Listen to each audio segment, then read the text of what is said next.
Vous le savez, le petit nom de Sudbury, eh bien, c'est la ville du nickel et vous le savez aussi, le nickel est un minerai crucial pour les nouvelles technologies, notamment pour les véhicules électriques.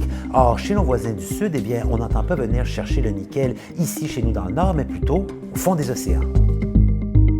M. Trump a publié jeudi dernier un décret intitulé Unleashing America's Offshore Critical Minerals and Resources, dont l'objectif est de promouvoir le développement de l'exploitation minière en eau profonde. Ces minéraux sont entre autres le nickel, le cobalt et le manganèse des nodules métalliques et ils sont présents au fond des océans. Mme Miki Tsouk, la directrice générale de l'École des mines Goodman à l'Université Laurentienne, indique que les minéraux critiques trouvés dans les grands fonds marins sont importants pour faire avancer des technologies telles que les véhicules électriques, mais elle ajoute que les gisements terrestres traditionnels devraient être exploités davantage avant de se tourner vers l'exploitation minière en eau profonde. Des acteurs du milieu expliquent que les entreprises chinoises contrôlent la majeure partie de l'approvisionnement mondial en nickel, grâce notamment à des mines en Indonésie, ainsi qu'en cobalt et en manganèse grâce à des mines situées dans différentes parties de l'Afrique.